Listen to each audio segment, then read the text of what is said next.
নমস্কার বন্ধুরা, দুজায়ের হেসেলে আপনাদের জানাই স্বাগত। আশা করি আপনারা সকলে ভালো আছেন, সুস্থ আছেন। আজ আমি আপনাদের সাথে শেয়ার করব লইটা শুটকি ভর্তা। চলুন তবে রেসিপিটা শুরু করি। এই শুটকি ভর্তা আমাদের বাড়িতে মাঝে মাঝেই হয়। অনেকেই এই শুটকির গন্ধ পছন্দ করে না, কিন্তু আমাদের বাড়িতে সবাই বেশ ভালোই খায়।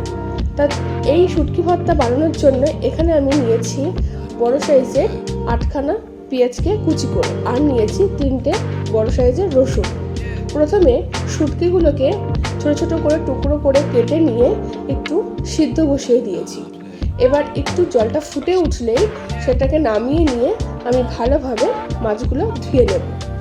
এই মাছে প্রচুর পরিমাণে ধুলোবালি থাকার জন্য মাছটা কিন্তু অনেকক্ষণ ধরে ভালো করে জল দিয়ে ধুয়ে নিতে হবে। সুন্দরভাবে মাছগুলো ধুয়ে নেওয়ার পর এবার এই শুটকির জন্য আমি মশলাটা রেডি করে নেব। এখানে আমি 1 মুঠো কাঁচা পাকা লঙ্কা নিয়েছি, আর তার সাথে নিয়েছি রসুনগুলো। এই রসুন আর কাঁচা লঙ্কা আমি পেস্ট করে নিচ্ছি। এবার ওই যে শুটকিটা আমি ভালো করে ধুয়ে নিলাম, ওটা আমি মিক্সিতে পেস্ট করে নেব। এইভাবে পুরো মিক্সিতে পেস্ট করে নেওয়া হয়ে গেলে অন্যদিকে এবার আমি একটা কড়াই বসিয়ে দেব। কড়াইটা গরম হয়ে আসলে তার মধ্যে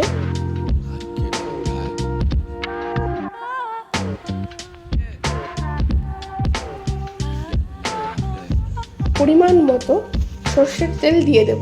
এখানে বেশ পরিমাণেই সর্ষের তেল আমি ব্যবহার করেছি।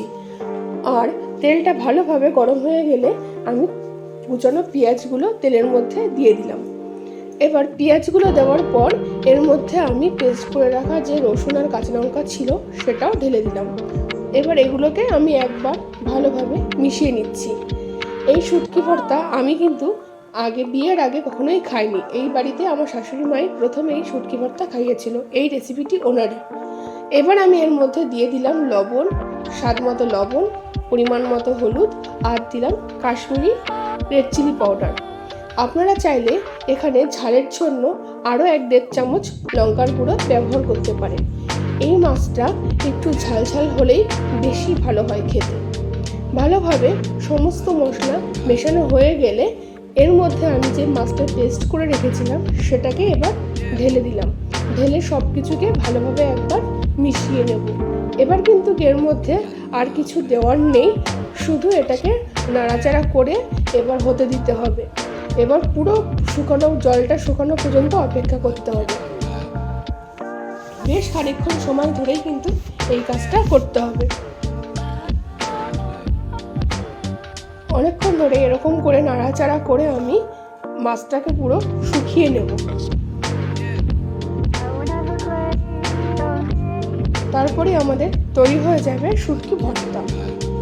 আর আমাদের এই রেসিপিটি কেমন লাগলো অবশ্যই কমেন্ট করে জানাবেন। আর আপনাদের বাড়িতে কারা কারা শুটকি ভর্তা খেতে পছন্দ করেন সেটাও কিন্তু আমাদের কমেন্ট বক্সে এসে কমেন্ট করবেন।